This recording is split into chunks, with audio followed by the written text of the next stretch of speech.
Welcome. Sit down, roll up, pour up, turn up and tune in, because you're now watching the Buncher Bull Network.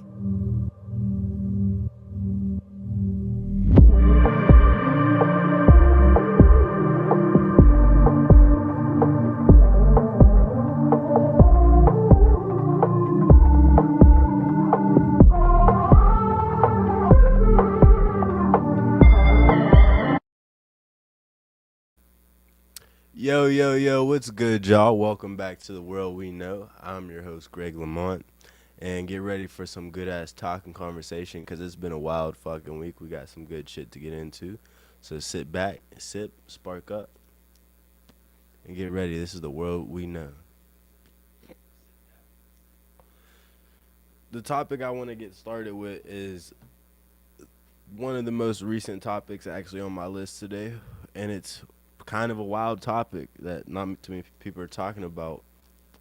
Is the government is shut down. The government is officially shut down right now.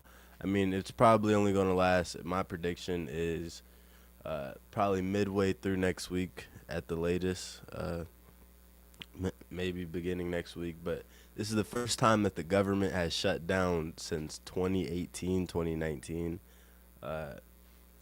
And pretty much what... Let's shine light on the crazier statistic of that. This is the second time that the government has shut down in the last 40 years or something. No. The government shut down in 2009, I think it was, for Obama to force Obamacare. There was a huge gap. Whenever Obama was president, there was a government shutdown. And during the government shutdown, Obamacare was passed. So maybe it was right before that then. Maybe it was, this is the third then. Yeah. It was like... Let me just confirm with ChatGPT. I might be tripping. Was there a shutdown during Obama's term? Government. I could be wrong. Yes, it says there was a government shutdown, most notably in 2013. Okay, I thought it was 2009, but it was 20. Yeah, okay, it says 2013. This is ChatGPT, y'all. It says 2013, there was a 16-day shutdown. Congressional Republicans refused to pass a budget unless the Affordable Care Act, quote-unquote, Obamacare, was defunded or delayed. And... shut down, and that was passed during the shutdown. But how long was it prior to that one? Let me ask how long was the prior shutdown to Obama's?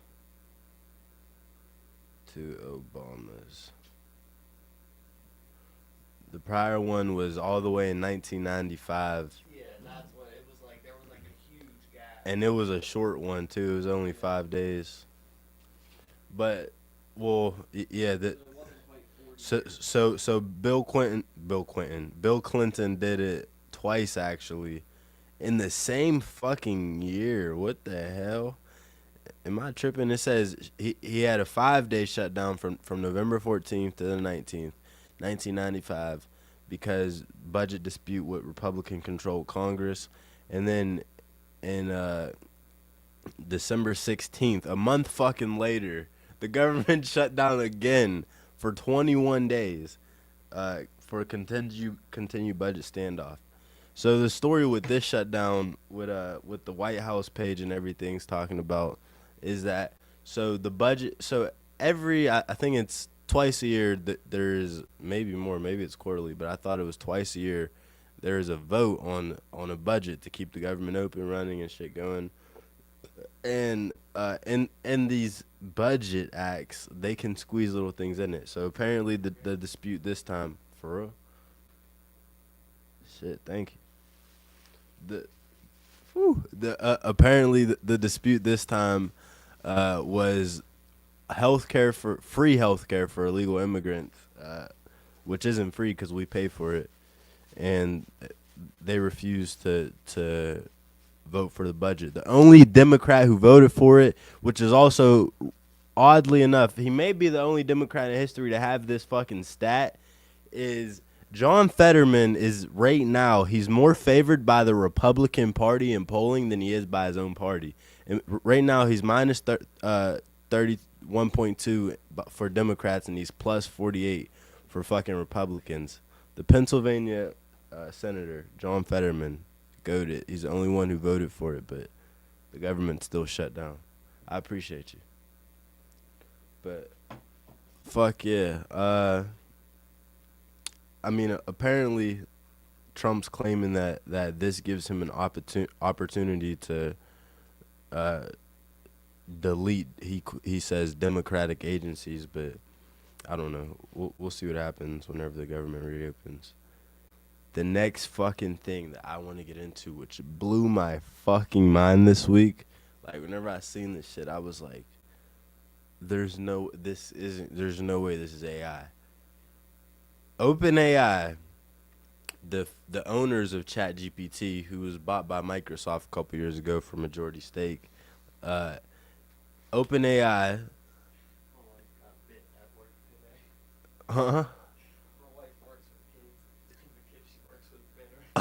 What the fuck? I'd be punching the air if I was her.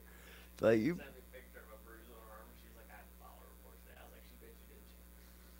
Oh my fucking god. God damn. God bless. But fuck, bro. Hope all is well. But I want you to check out this fucking AI thing. It's called Sora 2. Okay? If you could go on YouTube and type in Sora 2, there's 2 videos that open. I recommend all y'all listening now in the future, go check out, look up Sora 2. So what Sora is, Sora technically is considered a social media app created by OpenAI. There was a Sora 1, now this is Sora 2. Now keep in mind, after you watch this shit, there's going to be a 3 one day.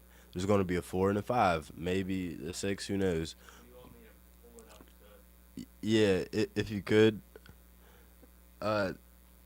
So this AI is mind fucking blowing because it doesn't just do.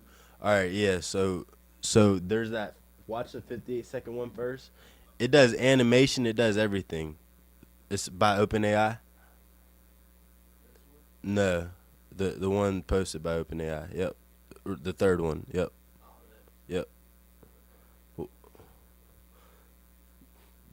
There's this one, and then there's one more.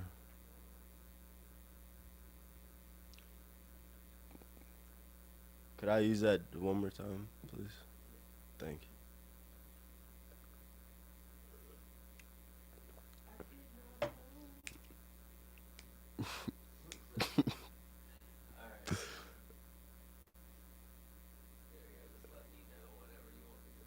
All right, yeah, check this shit out. Full screen it and peep it. Everything you see on here is AI.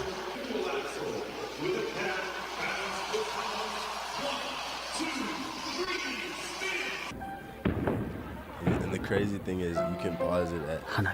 You gotta, if you can hear a little bit of sound, play some sound. Cause like all the sounds AI too. Ready when you are. 3, 2, 1, go. Dude, you alright? I'm good. Thank you.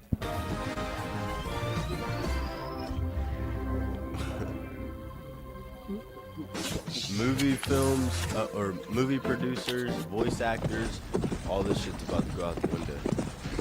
Wait, is this the 58-second one or is this a 2-minute one? Damn it! Alright, bet.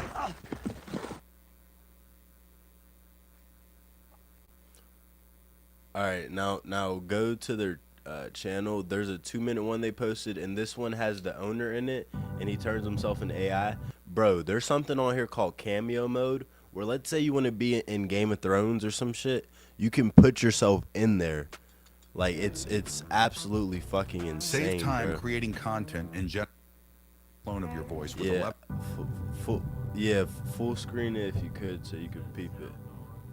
Yeah, everything you see is AI on here. With moving images. This right here, all Today, AI. We're announcing the Sora app, powered by the all-new Sora 2.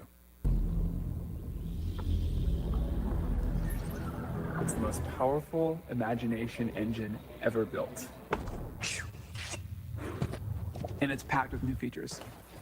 I'll pass it to Bill for more details.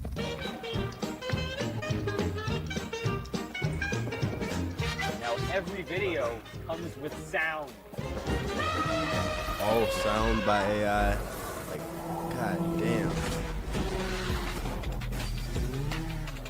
Sora 2 is also the state-of-the-art for motion, physics IQ, and body mechanics, marking a giant leap forward in realism. That is fucking like. And the crazy thing about the video is like, if you pause it at any point in the video, you can't tell if, on the parts that are supposed to be real, you can't tell if it's real or not. And we're introducing Cameo, giving you the power to step into any world or scene and letting your friends cast you in theirs.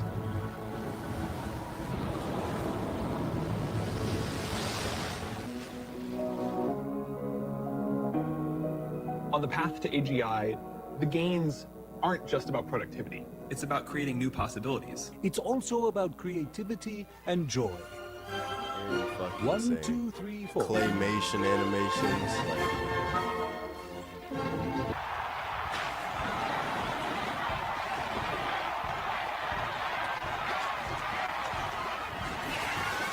and then they throw a troll on this video where they have like camera footage from a store, like showing that you can kind of use it for like crime scenes and shit. This shit's kind of weird.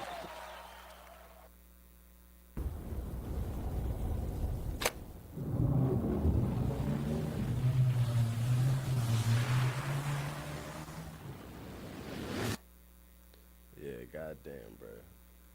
If I'm a video game, if I'm an up and coming,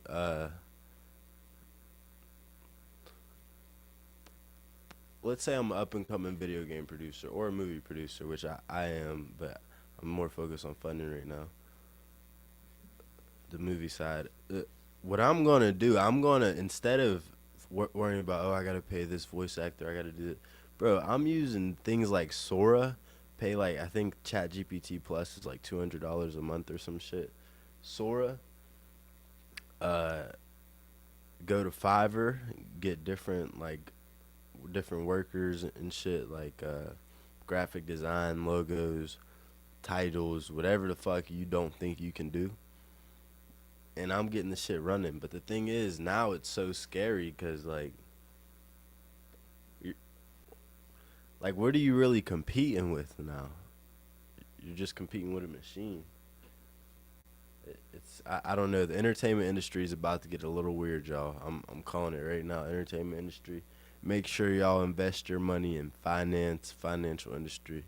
But Real live stream stuff is gonna be the only right. good real entertainment left because it's gonna be the only thing that's like gonna be hard. I'm not gonna say impossible, but hard to AI. Right. But you know what I kind of feel like it's forcing us towards? It's fucking digital IDs. Which I hope we don't get that. I don't think digital IDs are a good idea. But I know Switzerland just passed a law by a slim margin, 50.4%, and they denied it. Like the vote didn't go through last year in April, 2024 in April. They was trying to get the fucking digital IDs.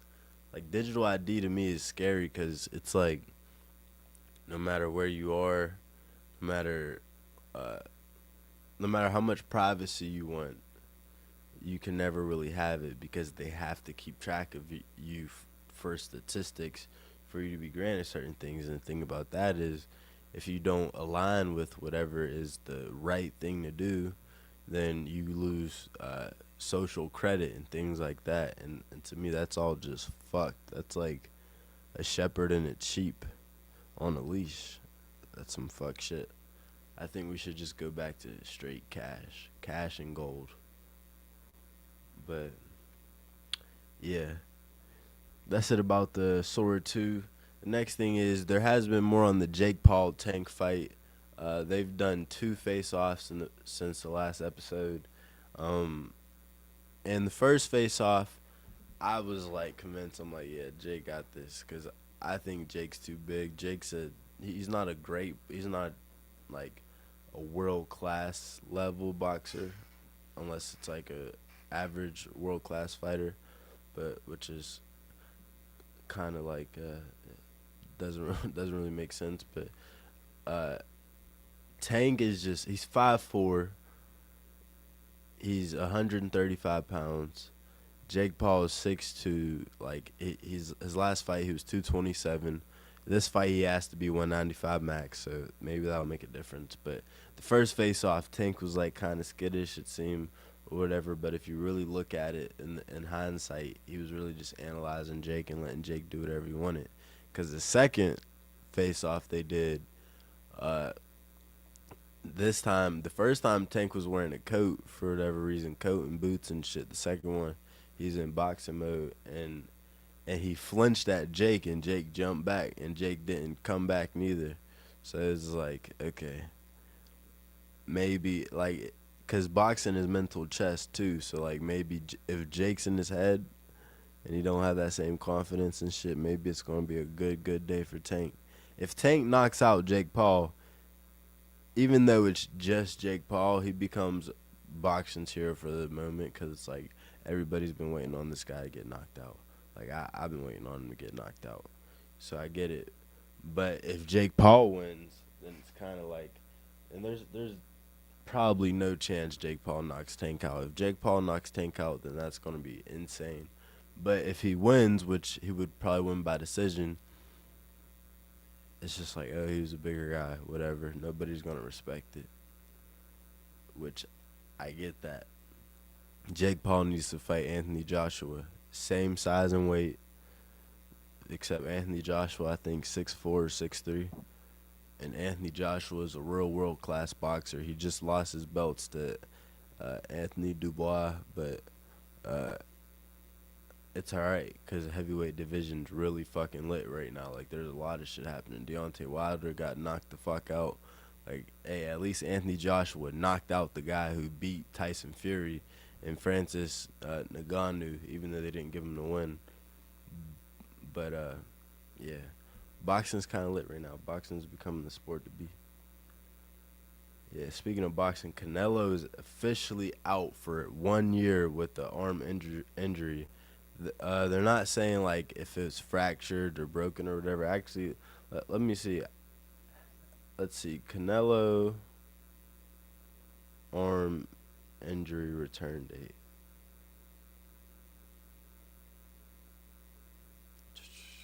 Yeah, so he's out until at least mid-2026. He's undergoing an elbow surgery. Okay, so yeah, he's going for an elbow surgery. After that fight, he got his ass whooped. Yeah, Canelo's out for a year. Terrence is announced that there will be an announcement coming in January for who he's fighting next and who he plans on fighting. There's a lot of options people are talking about because he's posted him training like still at that weight and he's even more shredded than he was. And people are saying he should fight Boots. Boots Ennis, 154-pound fighter who's like, for real, if you watch Boots' record's insane. He's a dog. He's from Philly. Like, he fights kind of just like Terrence Crawford. He's pretty much a young Terrence Crawford. But that's it. That's the thing. He's trying to become what Terrence is. So people want them to fight, but most people agree that Terrence will win. If they do fight, it would more than likely be 160. Some people want him to fight David Benavidez. I'm a T. Crawford fan. I think that's dumb, personally. If you go fight David Benavidez, like, but hey, I think it's dumb, but I think it's smart. Because a lot of people say, oh, he shouldn't fight Canelo. He's going to get his ass full, da-da-da. Nobody's ever jumped up them, yada, yada, yada. And I was actually like, nah, y'all's crazy.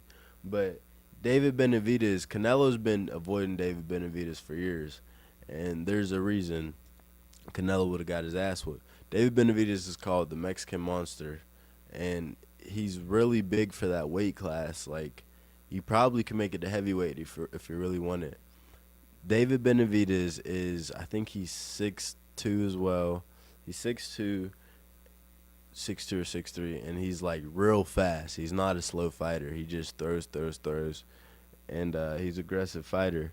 He would have ran through Canelo, but the thing is, if Terrence Crawford can fight David Benavidez, who now fights at 174 instead of 168, because Canelo avoided him as a mandatory, so he said, fuck it, if you won't fight me, I'll go fight Bivol, who beat you, and a couple other people.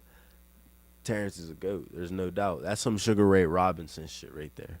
Sugar Ray Robinson started his career at lightweight, which is where Terrence Crawford started his career, 135 pounds, and he ended his career at light heavyweight, which is what the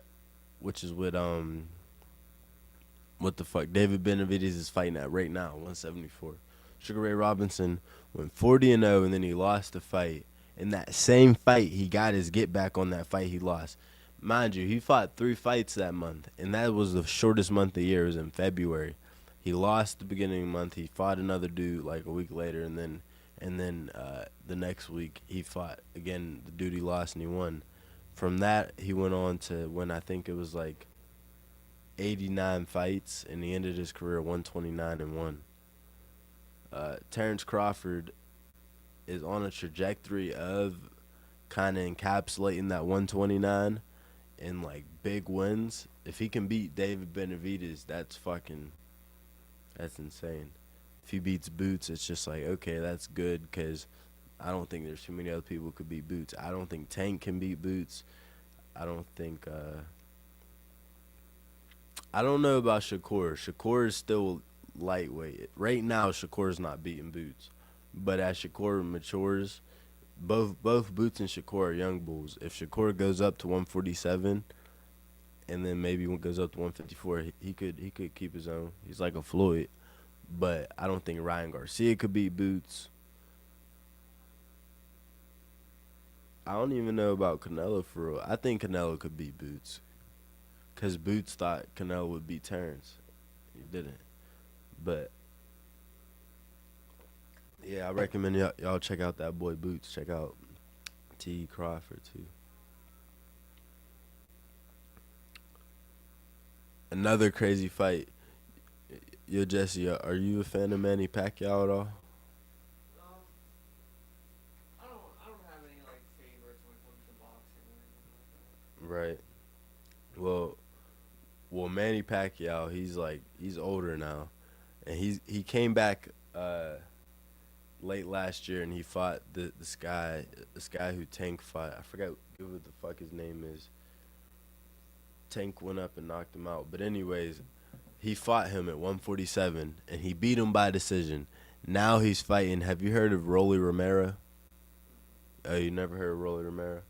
All right. Well, Rolly Romero is another person who Tank fought, and Tank said Rolly Romero was the hardest hitter he ever fought, and Rolly Romero is kind of like, a lot of people look at him as a clown in boxing until recently, like, because he's kind of just like dopey, like not dopey like on drugs, but like just slow kind of, and like silly, like clownish, and he got knocked out by Tank, but before Tank knocked him out, he was holding his own. He was about to beat Tank. Like, he had Tank in deep waters, and then just recently he beat my guy who nobody expected him to beat, which is Ryan Garcia, which was insane. Ryan got to get his get back for that. But anyways, Rolly Romero is a well-respected fighter, and he's fighting Manny Pacquiao now. The fight's either, I don't know if it's December or if it was February, but it's one of those 2 months. And yeah, that's going to be a crazy fucking fight, because Manny Pacquiao's older. Like, how old is Manny Pacquiao? 46 years old. How old is Rolly Romero? 29 years old. So this is going to be a good-ass fight. I think Like I'm kind of seeing the chessboard moves, and I think what's happening is Tank isn't really into boxing as much as Tank was never the pretty boy Floyd, like the hungry, I want to go get it. He's always been the money Mayweather. Like he's fighting Jake Paul. I think like Tank's been asked if he'd fight Pacquiao. He said yeah. Pacquiao has said multiple times in the past 2 years that he wants to fight Tank. His last two opponents he's facing, including Rolly, are Tank opponents. I think that if he beats Rolly and it's like a good fight, he's going to fight Tank next. Now we got Mayweather talking about he's considering coming back and risking his actual pro record, not an exhibition, after this Tyson fight. So I don't know. Boxing is looking better than it's ever looked right now. It's exciting. But yeah, I just want to throw out a couple facts I learned this week from this channel I follow off of there's this guy off of Flagrant, Andrew Schultz podcast with Charlemagne, and there's this other guy there, I forget his name, but he has a channel called History Camp, and the channel's fucking fire, and he kind of like teaches you like the dark, just blunt, authentic truth of people like Benjamin Franklin, Nikola Tesla, Julius Caesar, all these people like this, some samurai warriors, different people like this, and yeah, so I learned Ben Franklin was a high-ranking Freemason. Like apparently he was like one of the top dogs in Freemasonry, and he was a spy for the British and America. He comes from a fucking family. His father had two. He had two different wives. He had one, and then he left her, and just got with another woman. And he had 17 fucking children. Ben was the 15th. Ben would do some shit that would shape entire history as a whole. And I mean, he had some good shit, he had some bad shit. Like he had 1,000 bones in his basement, he had slaves, all this crazy shit. But yeah, I recommend y'all check out History Camp about Ben Franklin. And then another great episode I watched on that channel this week is Nikola Tesla. I learned that Nikola Tesla, he comes from like a real poor family or whatever, and he was fucking like unbelievably fucking genius. Like, so the way that Nikola Tesla's brain worked was almost like a computer. What the fuck? He had a go back. Nikola Tesla, whenever he was 5 years old, he had an older brother who was kind of like the golden child in the family. His parents and him and his siblings agreed even later in life that they thought he was going to be the one, like the golden goose pretty much. And he was he got into a traffic incident or something. I forget how he died, but no, I remember he died in a horse racing incident. That's what it was, a horse race incident, and he died there whenever Nikola Tesla was 5. And Nikola Tesla said he recalled like having these weird hallucinations and shit at that age, and this is believed to be whenever his brain became what it became. So Nikola Tesla, he was a great inventor. A lot of people know that about him, but the way that he did it was actually fucking mind-blowing. So what he would do was he would make inventions in his mind. He would see them clearly where he could put it on a 360 scale, spin it, touch it, take it apart, test it. He would do experiments in his head, find out, okay, this is what needs to be fixed, this is what doesn't work, yada yada yada, and then he would make it. He wouldn't do what was traditional at that time or even this time, without a computer, was to fucking, you think of something, you write it down, you make it, okay, that doesn't work, you rebuild it, okay, that doesn't work, rebuild it until it works. Like Thomas Edison at the time was the biggest inventor in the world. And Nikola Tesla, he ended up coming to America from a different country. He was an immigrant, and he came here legally, trying to become a citizen. He asked Thomas Edison to work for him, and and mind you, Nikola's not a dummy. At this point, he already has some college degrees and he has some rep to his name from his own country. And he goes to Thomas Edison and he tells him, he's like, I can improve your electrical systems uh, if you would give me work, yada, yada, yada.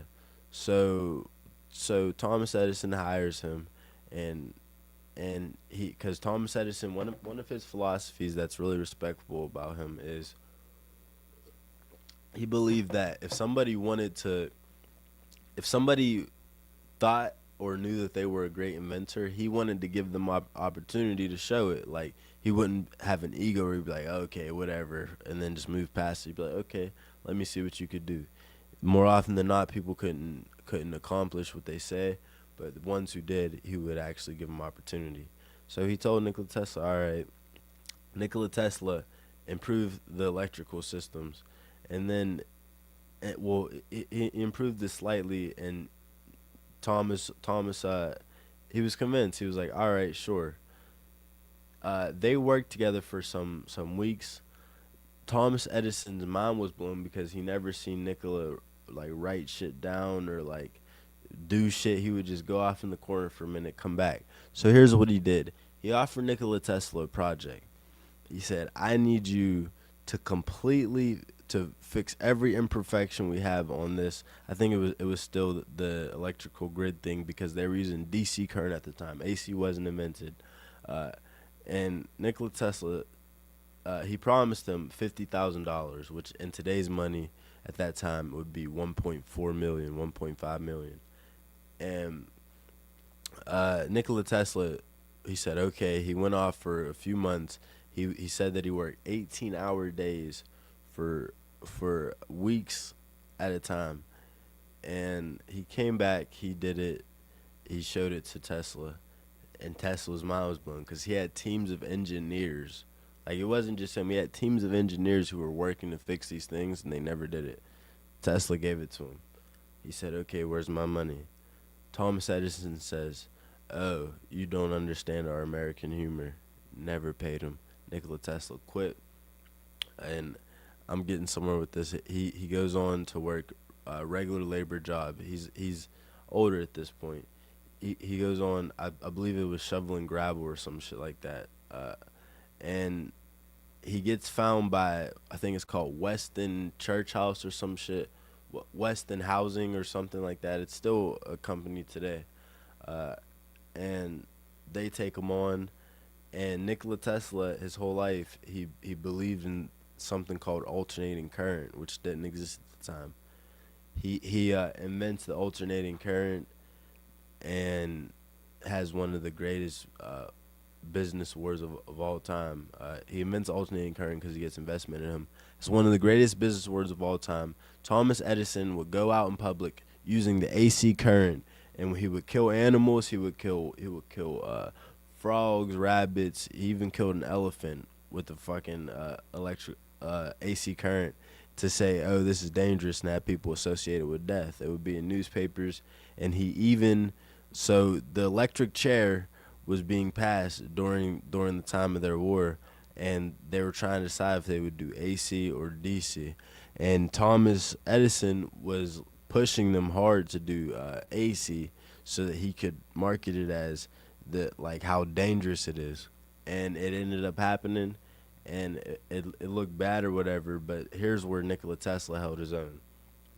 Nikola Tesla was like a fucking and I recommend y'all check out History Camp to check out some of this shit, but this shit blew my mind, so I gotta share it with you. Nikola Tesla was like a fucking scientist celebrity. He would go around and kind of have like little pop-up events, you say, and he would shoot electricity through the room. He would do different things that were just fucking crazy using the AC current, and he would just put people in awe all over the place. Like, people would think it was like magic almost, the shit he was doing.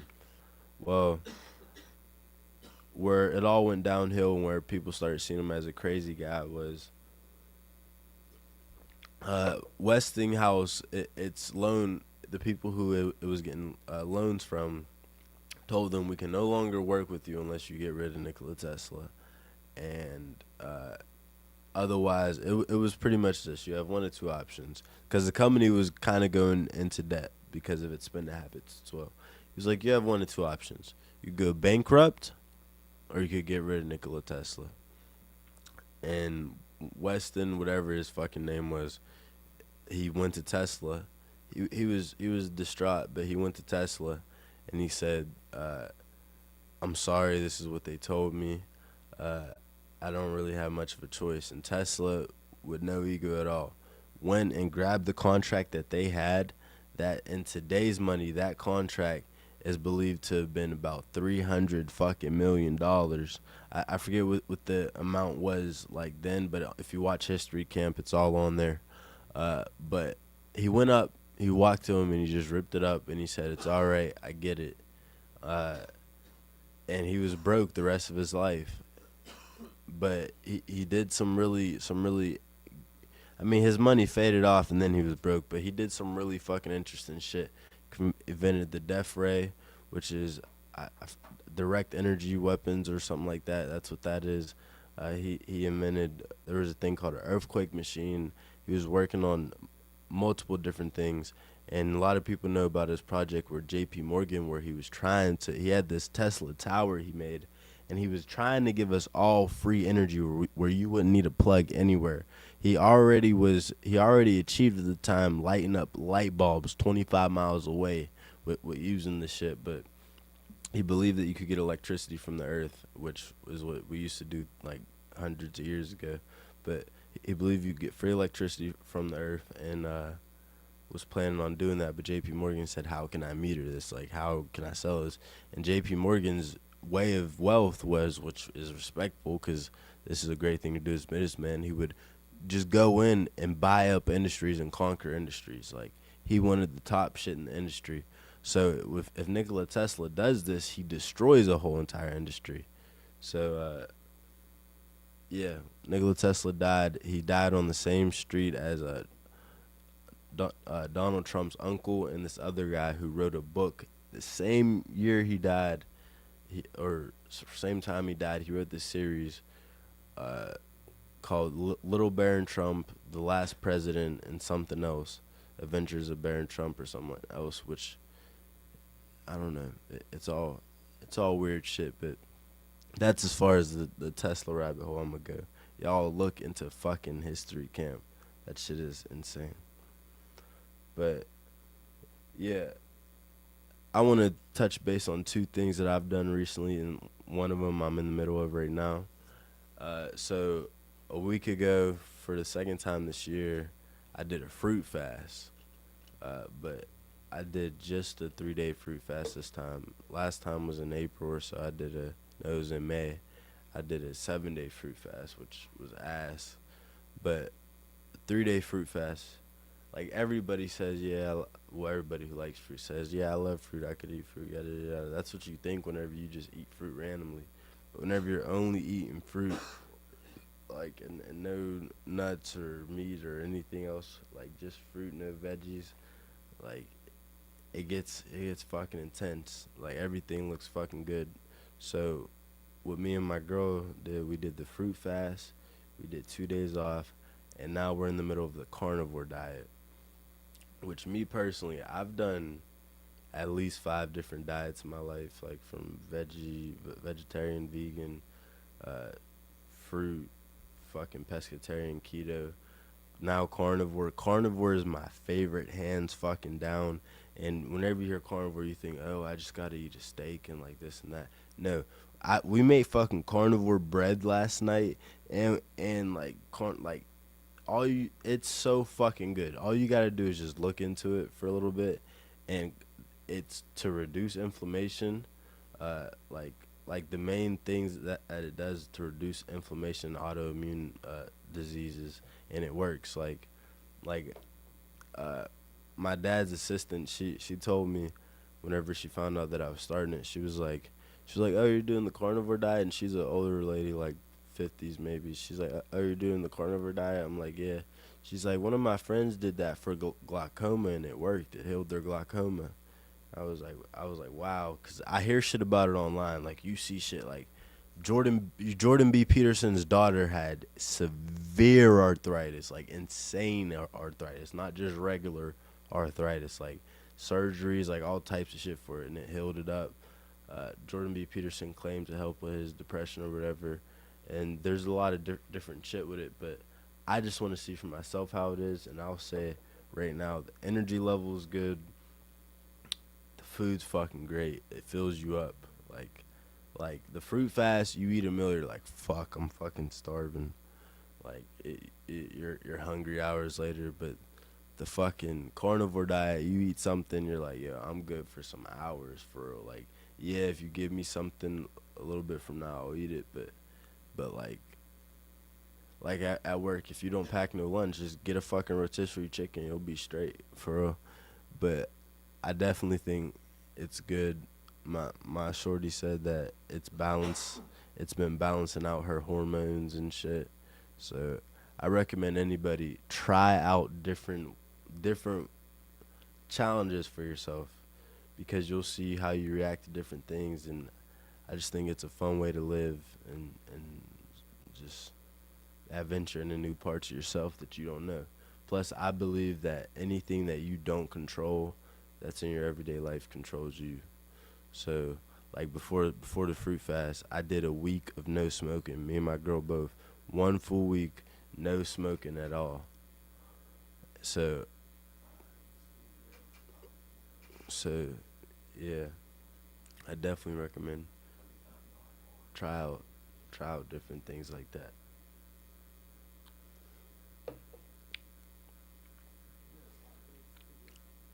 But yeah, fruit fast. Oh yeah, and the next diet we do, probably the last diet of the year, I hope, because I want to eat good for the holidays. Is vegetarian. I hate vegetarian. I've done that one twice, but whatever. Here we go. But yeah, that's it for this week of The World We Know. And yeah, I'm sure next week we're going to have some more insane topics to touch on, with the government being shut down and federalizing the cities and different things. But that's it for this week, y'all.